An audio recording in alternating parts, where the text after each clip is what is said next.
अस्सलाम वालेकुम dear IT learners, कैसे हैं आप सब लोग। उम्मीद है आप सब लोग ठीक होंगे। तो एक स्टूडेंट ने जो है वो क्वेश्चन किया था कि लैंग्वेज ट्रांसलेटर या लैंग्वेज प्रोसेसर्स को जो है वो डिफाइन कर दें। तो उनकी जो बुक है वो है object oriented programming using C plus plus. ये आईटी सीरीज़ की बुक है तस्लीम मुस्तफ़ा की, जैसे कि आप लोगों को पता ही होगा। इसका जो टॉपिक है वो पेज नंबर 28 पे है और मेरे सॉफ्टवेयर में 28 पे, लेकिन आपकी बुक पे जो है वो 13 पेज पे होगा।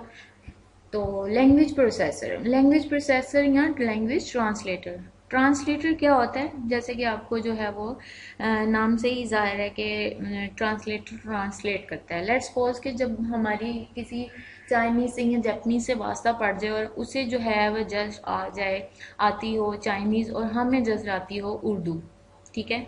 तो हम उससे किस तरह से बात करेंगे, चाइनीज टू उर्दू जो है वो किस तरह से बात की जाएगी, हमें उसके लिए एक ट्रांसलेटर की जरूरत पड़ेगी, ठीक है। तो वो ट्रांसलेटर ऐसा होगा जिससे जो है वो हमें जो है वो कन्वर्ट कर देगा चाइनीज को उर्दू में, उर्दू को जो है वो चाइनीज में कन्वर्ट करके हमें बताता जाएगा।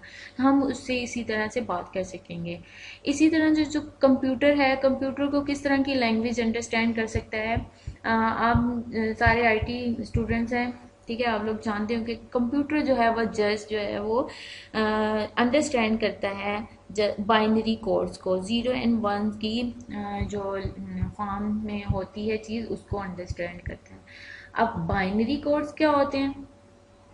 अब बाइनरी कोड जो हैं वो ये होते हैं, हमें लिखा हुआ ए नजर आएगा, लेकिन हम अगर टाइप करते हैं अपने वर्ड में या किसी भी फॉर्म में ए को टाइप करेंगे तो कंप्यूटर उसको अंडरस्टैंड करेगा इस फॉर्म में, ठीक है। तो इस binary code to character and character to binary code के लिए हमें भी ट्रांसलेटर की जरूरत पड़ेगी, ठीक है। तो हमें जो ट्रांसलेटर की जरूरत पड़ेगी वो कितने किस्म के ट्रांसलेटर्स होते हैं, वो होते हैं तीन किस्म के ट्रांसलेटर। लैंग्वेज ट्रांसलेटर है प्रोसेसर्स, ठीक है, असेंबलर, कंपाइलर एंड इंटरप्रेटर, ठीक है। इनका क्या काम होता है, ठीक है, इनको हम वन बाय वन जो है मैं आपको डिफाइन करूंगी।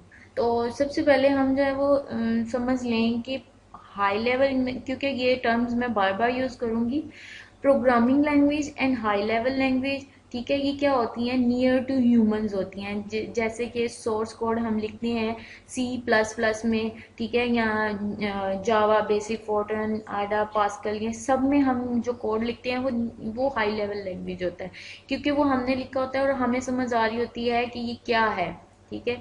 वो इंग्लिश लाइक वर्ड्स होते हैं। तो ये हाई लेवल लैंग्वेज है, प्रोग्रामिंग लैंग्वेजेस हैं, ठीक है, हमें समझ आ रही होती है।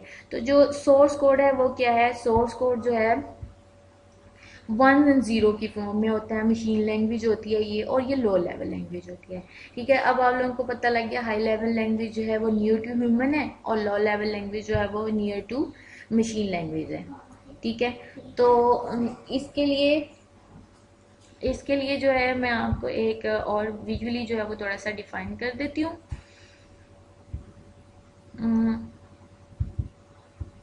अच्छा जी, लैंग्वेज ट्रांसलेटर क्या करेगा, सोर्स कोड को मीन्स के हमारा जो प्रोग्रामिंग लैंग्वेज है उसको ट्रांसलेट करेगा into a object code means to ones and zero की फॉर्म में, जो कंप्यूटर अंडरस्टैंड कर सकेगा, ठीक है।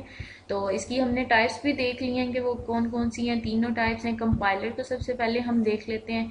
कंपाइलर का क्या काम है, इसके लिए मैंने यहाँ पे एक पेंट बन में आपके लिए एक पिक्चर बनाई है। वो ये है कि कंपाइलर क्या करेगा कि सोर्स कोड को कंपाइल कर देगा इनटू अ मशीन कोड आ रहा ऑब्जेक्ट कोड, ठीक है, एज अ होल, ठीक है।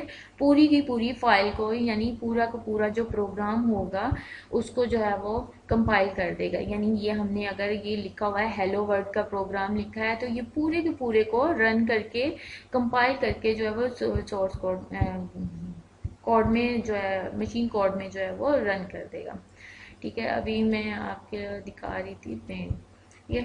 तो as a whole and at a one time, ठीक है, पूरी की पूरी फाइल को वो कन्वर्ट करेगा। क्योंकि ये पूरी की पूरी को जो है कन्वर्ट करता है, कंपाइल करता है, तो इस वजह से हाँ ये जो होगा वो फास्टर होगा, अंडरस्टूड है। ठीक है, लेकिन इसमें एरर डिटेक्शन जो है वो इसका थोड़ा सा फॉल्ट है कि एरर डिटेक्शन जो है वो थोड़ी सी मुश्किल हो जाती है, वो हमें खुद से ढूंढना पड़ता है कि एरर कहाँ है। तो जो सी और ये जो कंपाइलर कहाँ कौन सी लैंग्वेज में यूज़ होता है, सी लैंग्वेज को जो है या सी प्लस प्लस को जो है वो कंपाइलर, उसमें जो इंटरप्रेटर जो यूज़ हो रहा होता है हमारे पास ट्रांसलेटर, वो होता है कंपाइलर। ठीक है, ये कंपाइलर मज़ीद डिफाइन हो जाएगा जब हम इनके इन तीनों के डिफरेंसेस देखेंगे, तो हम आपको और अच्छी तरह से समझ आ जाएगी। अब कंपाइलर, अब हम इंटरप्रेटर को देख लेते हैं। इंटरप्रेटर का भी क्या काम है कि ये हाई लेवल लैंग्वेज को जो है वो कन्वर्ट कर देता है इनटू अ मशीन कोड। ठीक है, लेकिन इन दोनों में फिर फ़र्क क्या होगा, इंटरप्रेटर और इसमें हमारा जो है कंपाइलर में, वो ये हुआ कि ये स्टेटमेंट बाय स्टेटमेंट जो है वो कर रहा है। ठीक है, एक स्टेटमेंट बाय स्टेटमेंट ट्रांसलेट कर रहा है। ठीक है, और जो कंपाइलर था वो एज अ होल जो है ना पूरे के पूरे कोड को वो कर रहा है। ठीक है, तो जब ये वन बाय वन जाएगा, इंटरप्रेट करेगा, ऑब्जेक्ट कोड क्रिएट होगा, एग्जीक्यूट होगा। ठीक है, फिर से वो स्टेटमेंट नंबर 2 पे आ जाएगा, इंटरप्रेट करेगा, ऑब्जेक्ट कोड होगा, एग्जीक्यूट होगा। लेट्स सपोज कि वो जो इसमें हमारे लिए एरर डिटेक्शन जो है वो थोड़ी सी ईजी हो जाती है। क्यों ईजी हो जाती है? क्योंकि ये वन बाय वन जो है वो स्टेटमेंट बाय स्टेटमेंट जो है वो ऑब्जेक्ट कोड क्रिएट हो रहा होता है, एग्जीक्यूट हो रहा होता है। तो इस वजह से हमें एरर डिटेक्शन जो है वो थोड़ी इजी हो जाती है। वो हमें लाइन बता देता है कि फलानी लाइन पे आपका जो एरर है वो पड़ा हुआ है। ठीक है, जो हमारी GW बेसिक है, स्टैंड्स फॉर जो है graphics and Windows beginners all purpose symbolic instruction support. ये इसमें GW बेसिक में, विजुअल बेसिक में जो है वो हमारा क्या है, इंटरप्रेटर यूज होता है। ठीक है, तो उसमें हमारा एरर डिटेक्शन इजी हो जाता है। लेकिन अब आप लोग समझ रहे होंगे क्योंकि ये वन बाय वन है, तो ये थोड़ा सा क्या होगा, इसका टाइम टेकिंग है, एफिशिएंट नहीं होगा। ठीक है, तो इंटरप्रेटर यूज होता है GW बेसिक्स में। ठीक है, और जो कंपाइलर है वो कहाँ यूज होगा, C++ में। ये तो मैंने एक एग्जांपल दिया कि और भी लैंग्वेजेस में यूज होता है। अब आ जाते हैं हम अपने असेंबलर पे। असेंबलर क्या है? ठीक है, असेंबलर ये भी ट्रांसलेटर है। ठीक है, लेकिन ये कहाँ यूज होगा, ये यूज होगा हमारी असेंबली लैंग्वेज के लिए। असेंबली लैंग्वेज क्या है? ये एक लो लेवल लैंग्वेज है। ठीक है, इसमें आप लोग जैसे कि ये इस पिक्चर में आप लोग देख रहे हैं, ऐड, मूव, ठीक है, और भी ये कमांड्स हैं, और भी इसकी कमांड्स होती हैं, कॉल, पुश, नोट, ये इसकी कमांड्स होती हैं। ठीक है, कमांड्स क्या होती हैं? More close to machine level language होती हैं। वो मशीन कमांड्स दी जाती हैं, मशीन उसको समझती है। जितनी वो मशीन लैंग्वेज उसको समझ रही होती है, उतना ही जो है इक्वली अंडरस्टैंडेबल होता है हमें ह्यूमंस को होता है। ठीक है, आइडियल है ये। लेकिन क्या होता है कि एग्जीक्यूटेबल कोड छोटा होता है, क्योंकि because executable code is small, और जो है वो रन भी जाहिर है छोटा है, तो रन भी वो क्विकली हो जाता है। मेंटेन करना इसको थोड़ा सा डिफिकल्ट होता है। और ये क्यों, कहाँ यूज होती है? ये क्वेश्चन ये है कि असेंबली लैंग्वेज हम क्यों यूज करते हैं low level language. Low level language हम इसलिए हार्डवेयर को असेस करने के लिए।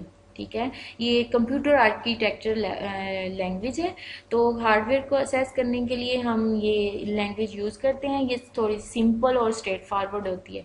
ठीक है, तो असेंबलर के लिए आप इतना ज़्यादा वो नहीं होइएगा, बस जस्ट इतना याद रखें। आप मज़ीद इसके असेंबली लैंग्वेज को मज़ीद पढ़ेंगे तो आपको समझ आ जाएगी। लेकिन अभी के लिए आप इनका जो डिफरेंस है लैंग्वेज ट्रांसलेटर्स हैं, इनके लिए जस्ट इतना याद रखें कि ये लो लेवल लैंग्वेज है। ठीक है, और low level language assembly language है। और असेंबली लैंग्वेज को जब हम बात करने के लिए जो ट्रांसलेटर यूज़ करते हैं वो असेंबलर होता है। ठीक है, अब हम इनका जो है वो डिफरेंस देख लेते हैं। जब हम इनका डिफरेंस देखेंगे आप लोग, तो आप लोगों को ज़्यादा अच्छे तरीके से जो है वो समझ आ जाएगी। यहीं पे मैंने एक फाइल डाउनलोड की थी डिफरेंस की, ये रही। तो यहाँ पे हमें अच्छे तरीके से समझ आ जाएगी जो भी हम पहले बात कर चुके हैं। अच्छा, ट्रांसलेटर्स क्या? Translator, compiler, assembler. ठीक है, ये है हाई लेवल लैंग्वेज को ट्रांसलेट करता है मशीन कोड में। कंपाइलर का भी यही काम है, हाई लेवल लैंग्वेज को मशीन कोड में का जो है वो कन्वर्ट कर देता है। बट द असेंबलर क्या करता है, translate assembly language into machine code, ठीक है, असेंबली लैंग्वेज को मशीन कोड में जो है कन्वर्ट करता है। अब ट्रांसलेटर जो है सोर्स कोड को लाइन बाय लाइन कर रहा होता है, ठीक है, और ट्रांस ये क्या करता है कि पूरे कोड को जो है वो ट्रांसलेट कर देता है। असेंबलर क्या करता है, uses the processor instruction set to convert, uses the processor instruction, ये प्रोसेसर की इंस्ट्रक्शंस लेता है, ठीक है, कन्वर्ट करने के लिए। अब इनके लिए क्या है कि जब हम सी में को प्रोग्राम लिखा होता है ना हमने, तो उसका क्या मतलब है कि सी को जब हम रन करते हैं प्रोग्राम को, तो जो कंपाइलर है वो क्या करता है, एक फाइल जनरेट कर देता है, उसको फाइल जनरेट कर देता है, तो उसको रन करना जो होता है वो इजी हो जाता है, यानी उसको हम बार बार यूज कर देते हैं। Only needed once to create an executable file, क्योंकि ये फाइल जो है वो क्रिएट कर देता है, इसलिए कंपाइलर की एक ही बार में जरूरत पड़ती है। जो ट्रांसलेटर है वो क्या करता है, वो फाइल जनरेट नहीं करता है, इसलिए उसको जब भी हम रन करेंगे तो हमें ट्रांसलेटर की जरूरत पड़ेगी। ये जो है क्विकली है, ठीक है, रन क्विकली, इसको जब हम रन करते हैं तो ये क्विकली रन हो जाता है। क्यों, क्योंकि ये जो है कन्वर्सेशन किसमें है, टू लो लेवल लैंग्वेजेस में है। असेंबली लैंग्वेज भी जो है वो लो लेवल लैंग्वेज है, जैसे कि पहले बताया है कि जो असेंबली लैंग्वेज है वो हार्डवेयर से बात करने के लिए यूज होती है, ठीक है, तो ये क्विकली रन हो जाती है क्योंकि दो लो लेवल लैंग्वेज आपस में जो है वो बात कर रही होती हैं, ठीक है। और आगे है returns a list of errors found and on which lines, ठीक है, ये हमें बताता है क्योंकि कौन सी लाइन पे हमारा जो एरर है वो पड़ा हुआ है, क्योंकि ये line by line statement by statement execute हो रहा होता है, तो ये हमें बताता है कि एग्जैक्ट बता देता है कि हमारा एरर कहाँ पड़ा हुआ है। और कंपाइलर चूंकि पूरे का पूरा प्रोग्राम जो है वो कंपाइल कर रहा होता है, तो इसलिए एरर डिटेक्शन जो है वो डिफिकल्ट हो जाती है, हमें खुद से फाइंड करना पड़ता है कि हमारे कोड में क्या मसला है। अच्छा, लास्ट जो इनका जो डिफरेंस है, runs more slowly as it is being translated every time the code is run, ठीक है, ये दो इसकी वजह है कि ये स्लो क्यों है, क्योंकि ये one by one statement by statement जो है वो एग्जीक्यूट हो रहा है। दूसरा क्या है कि ये अपना फाइल जनरेट नहीं करता, जब हम इसे एक बार रन करते हैं तो हम फाइल जनरेट नहीं होती, तो इस वजह से ये स्लो होता है।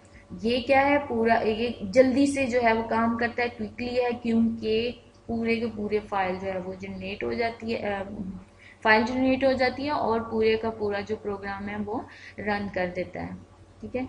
तो उम्मीद है आप लोगों को ये इस चीज़ की समझ आई होगी अच्छे तरीके से। अगर नहीं आई तो मुझे कमेंट सेक्शन में जो है आपने कमेंट्स दें, मैं आपको जो है वो मज़ीद डिफाइन कर दूंगी, या आपके क्वेश्चन जहां आपको कंफ्यूजन हो वो मैं आपको दूर कर दूंगी। दूसरा ये कि आप लोगों को कुछ और टॉपिक्स के बारे में अगर समझ ना हो तो वो टॉपिक भी मुझे बता सकते हैं, मैं आपको फिर जो है फर्दर लेक्चर जो है वो बना के आपको अपलोड कर दूंगी। और अपना और सब लोगों का ख्याल रखिएगा, दुआओं में याद रखिएगा। अल्लाह हाफिज़।